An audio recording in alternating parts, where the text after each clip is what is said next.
Hello. Bienvenidos. Buenos días. Buenas tardes. Welcome. Good morning and good afternoon. This is Tertulia Histórica, a lunchtime history lecture series sponsored by the Office of the State Historian, and I am Rob Martinez, State Historian. Today, I'm happy to present our guest speaker. Today we have Kathleen from the New Mexico History Museum. She's going to be talking to you about Detourist delight, right? You know, I'm not going to get into what it's all about. I'm going to let you do that. So I'm going to sit down, join you all, and join you all out there. Please welcome Kathleen Dull. Thank you all for being here today and joining us online. And I would like to welcome you to the most distinctive motor cruise service in the world, the Fray Harvey Company's Southwest Indian Detours. The Fred Harvey Company owned and ran the Harvey House chain of restaurants, hotels, and other hospitality industry businesses along the Atchison, Topeka, and Santa Fe Railroad, which ran from the Midwest through the Southwest all the way to California. The waitresses were known as Harvey girls. Next. So you may be familiar with the 1946 film in which Judy Garland is the world's most famous Harvey girl. It was based on a book of the same name and brought this heightened awareness to the workforce revolution that was the Fred Harvey Company. It started in 1876, and it was the first time that unmarried women could have highly respectable independent jobs, and they could work all along the train route. It's estimated that over the decades, more than 100,000 women worked as Harvey girls, and some of them are still alive today. A couple of them live in Santa Fe. But being a Harvey girl was not the only employment opportunity for women in the Fred Harvey Company, and a select few based in Santa Fe were paid to go on adventure. So prevalent are the Harvey girls' legacy that even recently, when we bought this copy of the book, the bookseller described it as signed by the author and 18 surviving Harvey girls. Before seeing the signatures, I was very confused as to why waitresses were signing a Detours book. But it turns out when we got it, it had actually been signed by the surviving couriers and drivers. Until recently, there had only been this single book about the Southwest Indian Detours, which seemed scant attention for an endeavor that had such a national impact on tourism. It was written by Diane Thomas Darnell and published in 1978. And until 2023, it was believed that all the related papers were lost. Next. Oh, sorry, there you go. So, through one of our wonderful librarian colleagues, Val Nye at the Santa Fe Community College, somehow she discovered the box in Laramie, Wyoming, at the university's American Heritage Center. There was a single box of Diane's papers. The collection description was just 3 sentences, so we didn't really know what was there. And a group of Harvey enthusiasts were all on this email chain trying to figure out what to do. And finally, in the end, I said, I'll go. Let's find out what's in the box. Next.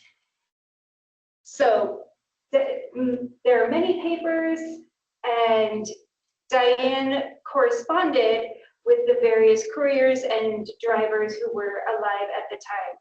She wanted her book to read like fiction, so it has a fluid relationship with facts, citations, and after 50 years, you can imagine that something that relies on recollections of people's memories can be contradictory. About half of the box was copies and half was correspondence, but the crucial thing about the correspondence is that they had people's names and that the names were spelled correctly. That was a treasure trove in and of itself. So the Indian Detours was a touring business with headquarters in Santa Fe. Although the business continued in one form or another until the late 1950s, its heyday was the late 1920s to 1930s, and this talk will focus on 1926 to 1931. The excursions were motor car trips through the Southwest, designed to give the cross-country travelers on the Atchison, Topeka, and Santa Fe Railroad an adventurous interlude away from the railroad journey, which was the only practical way for most people to get from coast to coast. The original tours were confined to north-central New Mexico, but by 1929, a Detours car could be hired, complete with chauffeur and a courier, for about $100 to go almost anywhere in the Southwest where a reasonable trail could be discerned. So, boldly contradicting what is generally accepted to be the origin stories, I propose that the Detours all began with a woman. Before Erna Ferguson was New Mexico's august lady of letters and distinguished author, she was quite proudly the world's first lady dude wrangler. Born in Albuquerque, she went to Columbia for her master's, which she completed in 1913, and she returned to New Mexico to run the Red Cross during World War I, which was the first statewide program, and that involved traveling to all parts of the state. Upon the end of the war, she was so enamored with the travel part, she wanted to show people and started a touring company with Ethel Hickey, her business partner.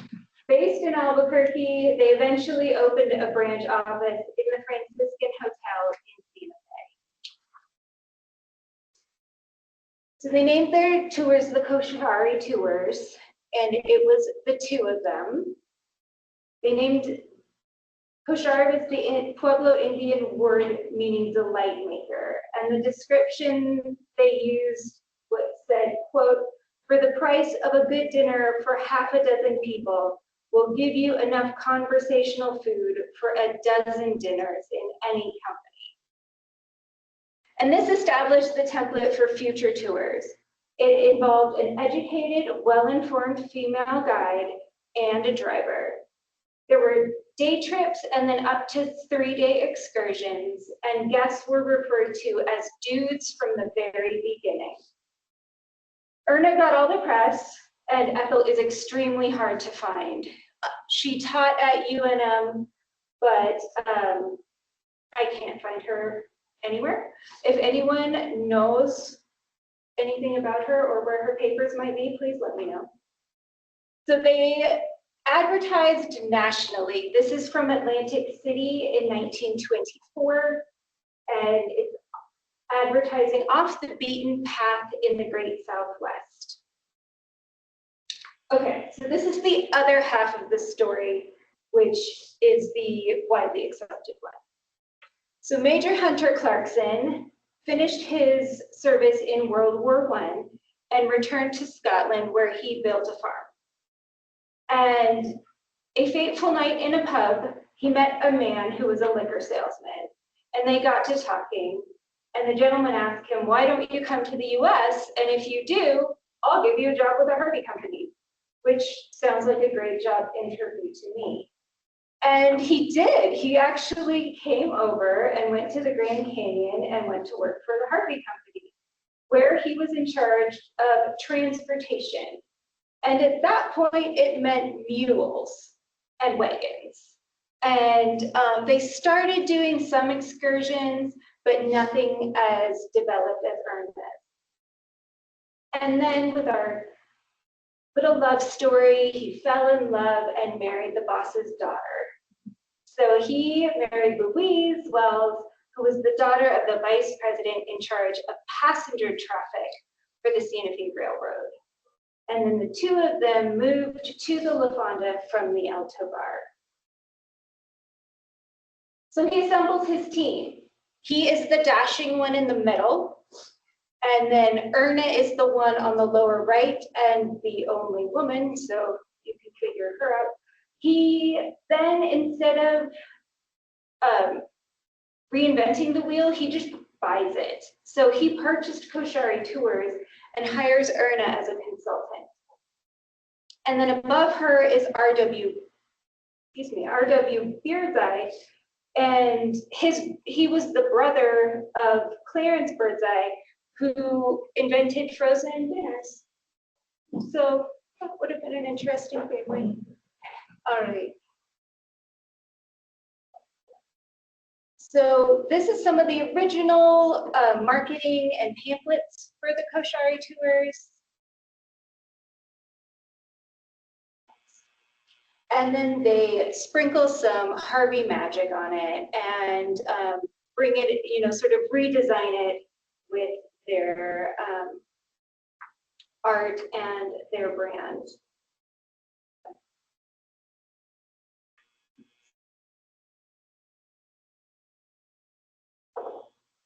So they promote it as the new way to get from coast to coast. The maiden voyage of the Detours rumbled out of the railroad station at Las Vegas, New Mexico, in a Packard 80 touring car on May 15, 1926, bound for Santa Fe by way of the Glorieta Pass. Now, it would make sense for a Santa Fe-based company to leave from Santa Fe, but the La Fonda was going through a refurbishment at the time, and it wasn't finished, so they had to leave from the Castañeda. All right, next. So it was based at the La Fonda, and the cars were custom-made Cadillacs and Packard. The Cadillacs would go for thousands of miles with minor maintenance, while the Packards were constantly breaking down. And the mechanics and drivers had a clear preference. So they also would employ local artists to do some of their marketing materials. This was one of the graphics designed and painted by Gerald Cassidy. I think because he was in town. I mean, he lived here. So I just love that you could have Gerald Cassidy make your brochure. Next. So they describe this as their hotel as romantically situated in the most interesting 100-mile square in New Mexico. And they use that phrase on the menu and on their maps and for decades to come.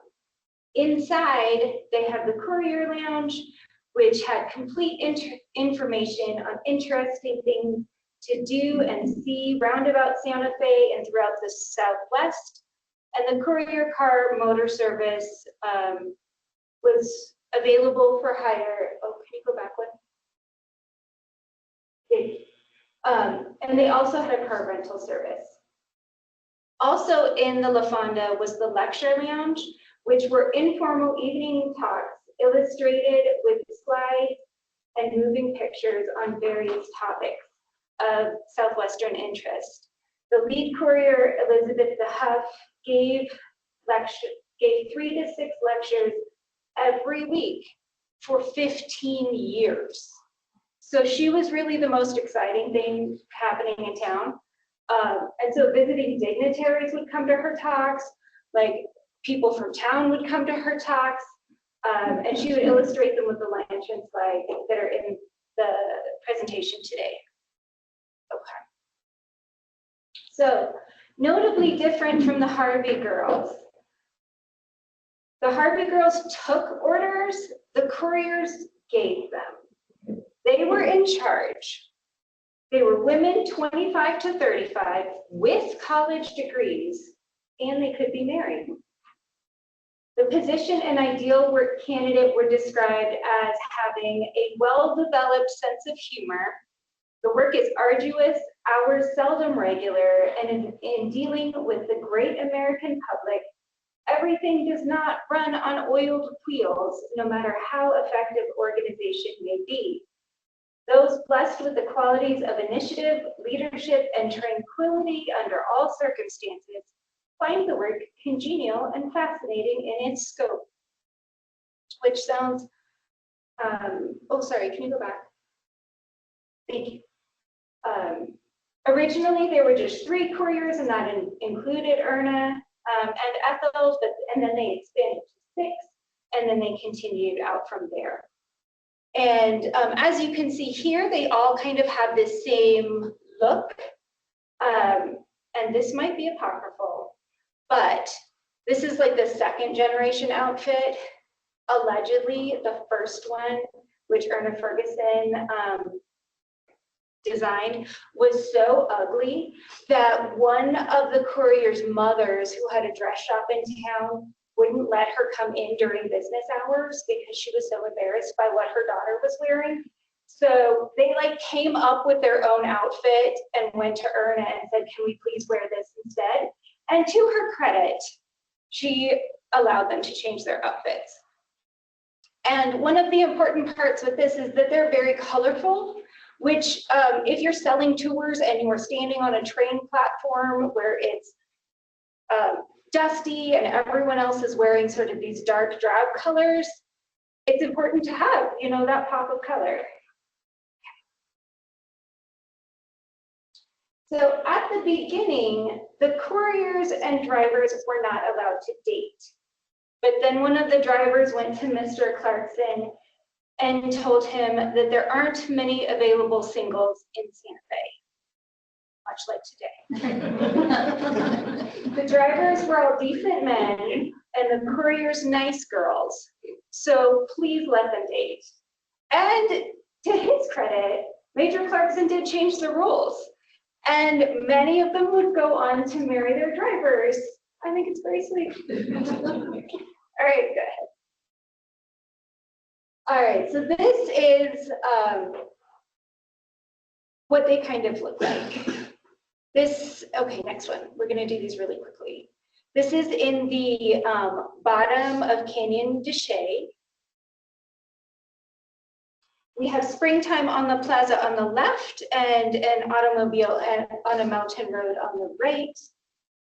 La Bajada from Santa Fe to Albuquerque on the left, and the Rio Grande Valley from Santa Clara on the right. Santa Clara and San Ildefonso. Suzuki and the Red River Gorge. The church at Rinconada and an adobe home in Santa Cruz. So Cuyes on the left, and you know, it's not like the closest to Santa Fe, but one of the questions that the couriers got was, why did they build this so far from the railroad? I do not know her answer. And the one on the right is Bandelier. And so this is before there was a road down to the bottom, right? Because the CCC hadn't built it yet. And so, but you still had to like give the guests that really elegant experience. So they had driven a car like essentially to the edge and disassembled it and lowered it down in parts and reassembled it at the bottom and would drive people around the bottom in a vehicle, because heaven help you if you had to walk. And I just love that that was their answer. Okay. All right, so we've got Aztec ruins and Chaco. San Francisco de Assisi Church and the Ranchos de Taos. All right, and people like it. Celebrities like it, regular tourists like it. It goes quite well. And so they start expanding their scope.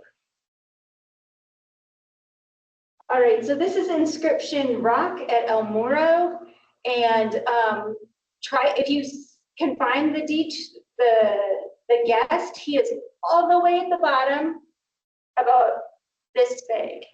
It might be easier if you're on Zoom, but I just love the scale there. All right, so they start going up to Mesa Verde. Until this point, it had only been accessible from the north, but because the new road was put in, It now belongs to the Santa Fe family of national parks. The new gateway and the quick way is via the Santa Fe Railway to Gallup and thence by auto stage. It was a 3-day trip from Gallup, allowing for 1 day in the park. The new motor road to the summit of the mesa affords unordinary views of valley and snowy mountains as if from an aeroplane. So they just started taking tourists down into the caverns at the beginning of the detours.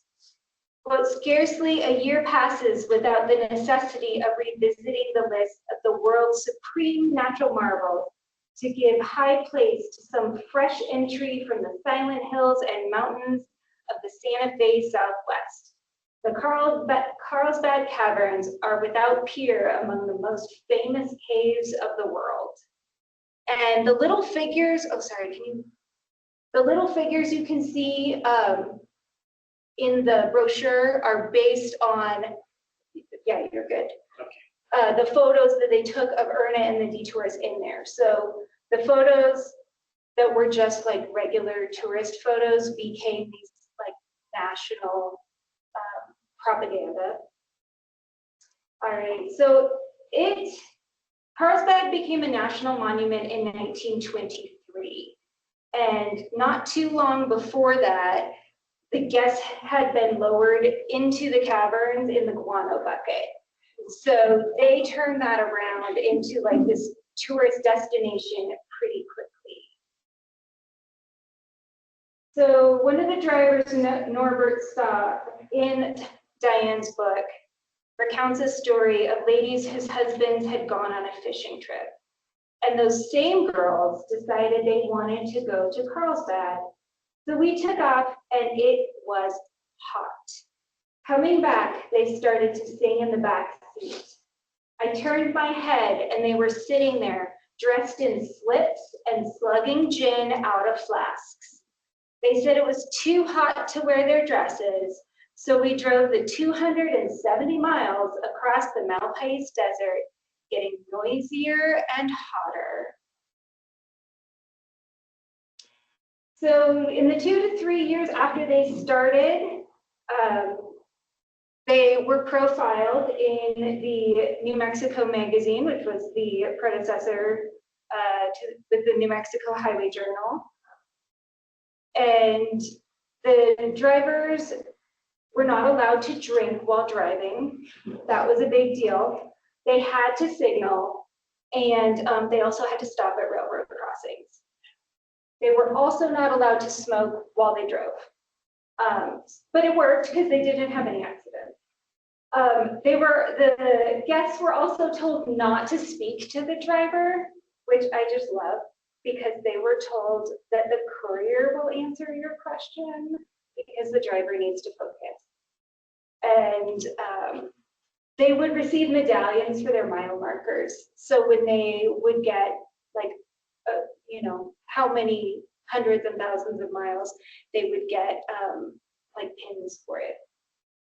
Okay. So as this is going along, it gets famous enough that it starts getting parodied. So this is from a 1929 story in the Chicago Tribune, and it's a 2-page spoof. In describing the girl guide, they say, Indian detour couriers are smart girls. A girl guide taking a party of inquisitive tourists on a sightseeing trip must have her geology, zoology, and languages right at her tongue's end. She must know enough about geological formation to be able to point and say, look, that's a mountain.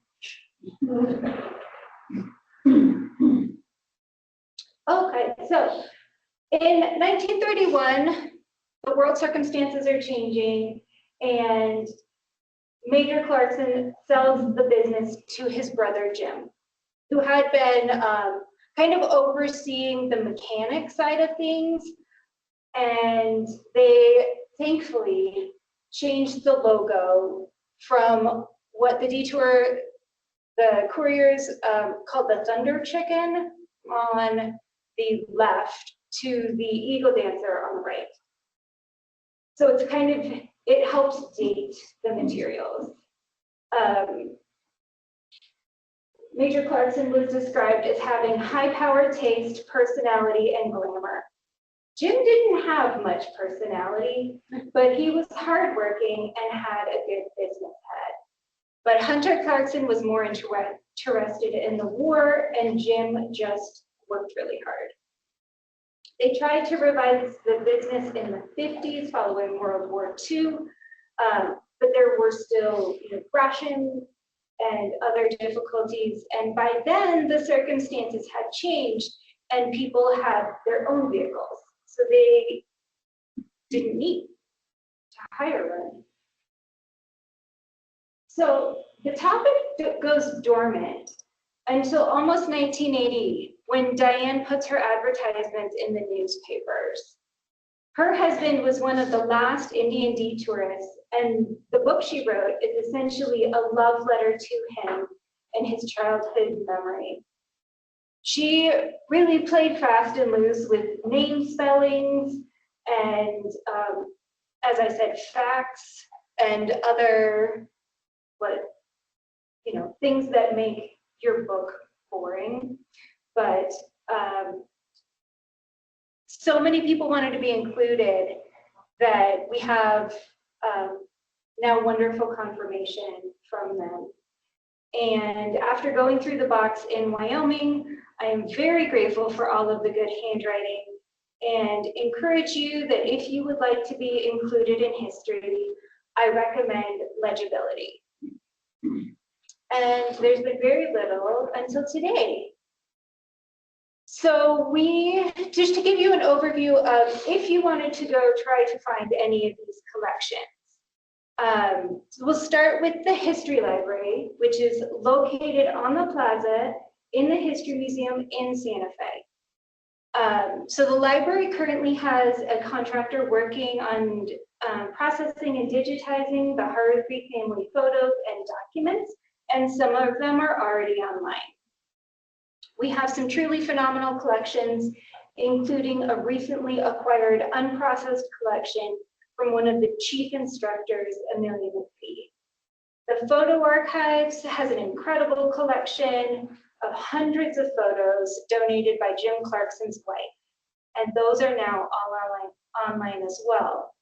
Additionally, there are some beautiful hand-colored lantern slides in this presentation that the Photo Archives have, and they are being put online as they get digitized.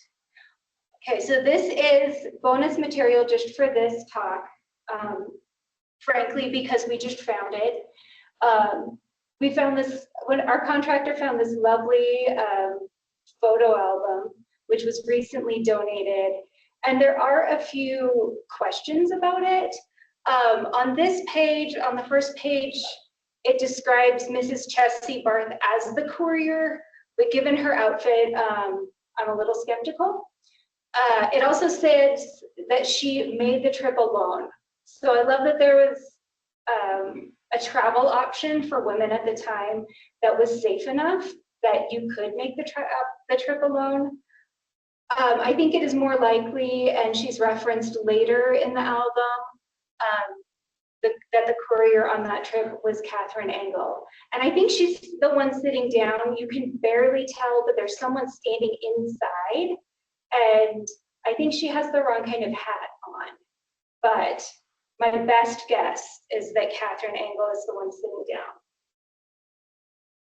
All right, so in this building, at the State Records Center and Archive, they have some amazing collections.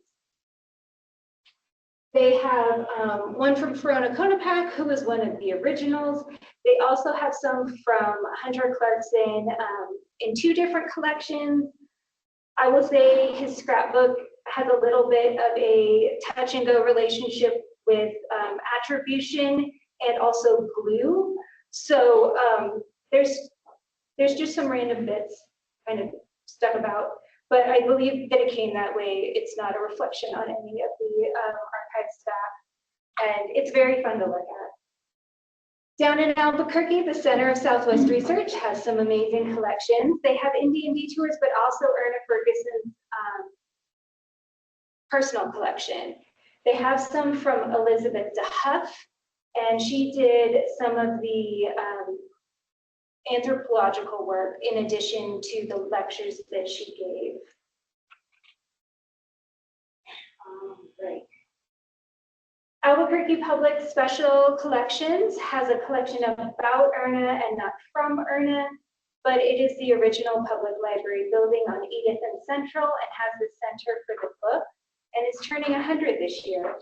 So it's a beautiful visit if you're ever in town. And then traveling slightly farther south, we have the Belen Harvey House. And at the time they had an exhibit on one of their drivers. Ideally, we'll get to travel and catch some of these collections that are a little farther afield. So far, out-of-state travel hasn't been possible, but there are some really remarkable collections that tell this story in both complete and beautiful ways. There's some really lovely photos out there. So there were at least 52 couriers and administrative staff and 55 drivers and mechanics. Their stories are out there and add so much richness and illustration to this story. There are so many more paths to explore that I hope we can all find ourselves on a little detour. Thank you.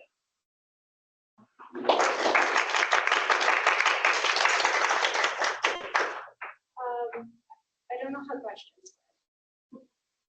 Yes. Do we do online questions? Do we do All of them. questions? I answered all your questions. I can see if someone asks a question Oh, on Teams.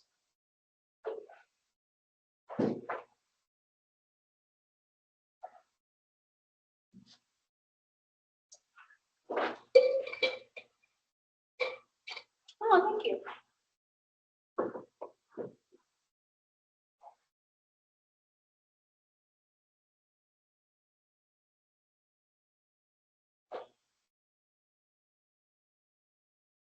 There's info about Aldous Huxley taking Oh, one of probably. the tours, one of the detours. Probably. So many people took them, like royalty took them, Einstein took them, everybody at the time went on a detour. If whoever made the comment can email historylibrary@dca.nm.gov, I will answer you back. So I would love to look into that for you. How were the guides recruited? Oh, so they kind of started, it was kind of like, who did you know and who was in town and who did you go to college with and who was there, you know, it was kind of chummy like that. But you did have to have a degree, and Erna was like very strict, especially in the beginning. So there were people who were like, their family lived here and they would, you know, be away to college during the term and then come home essentially on spring break. And they were recruited that way once they had graduated. And so they didn't like advertise in the paper because they never needed to. It was mostly like word, and you had to get through the interview process. Let's see, are the recordings posted somewhere for later viewing? Yes, right there on YouTube, the SRCA NMCPR YouTube channel. We put our presentations on there. That should be up, this should be up in a few days. Okay, she's obsessed with the history of the Harvey girls. Thank you. Oh, you're welcome. Thank you for coming. Any questions here in the audience? Were these mostly just day trips, or did they stay overnight? I know if they had to go to Mesa Verde or Hopi, they would have to stay somewhere. Yeah. But mostly were they day trips? Not, only a few, only some of them. And so even from the beginning, like, they were like camping. It was like the original glamping. Okay.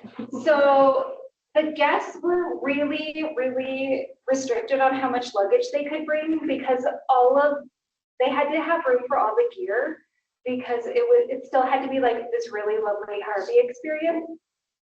And so like they were essentially camped, if there wasn't like another Harvey hotel or if there wasn't somewhere to stay, yeah, it was kind of rustic, but also like it was also weirdly elegant. Yeah. And then eventually in New Mexico, they start going to do ranches. And so you have like this mix of like very lovely, well-dressed, guests and cowboys in the same ranch. And so it kind of started that tourism at the time. But they were, I mean, it weren't like, we think the roads are bad. And they were so much worse. And they were so strict about staying on schedule that even if your car broke down, like if you showed up late with your group, like that was a mark against you. So like the expectations were high, but also they delivered. So it would have been quite a time. Oh. How about, did you mention or discover any artist credits for the guide covers? Oh, so there's one, Matt, I think you're on, you can answer that in the chat. I think his name's Frank Geary, but not that Frank Geary.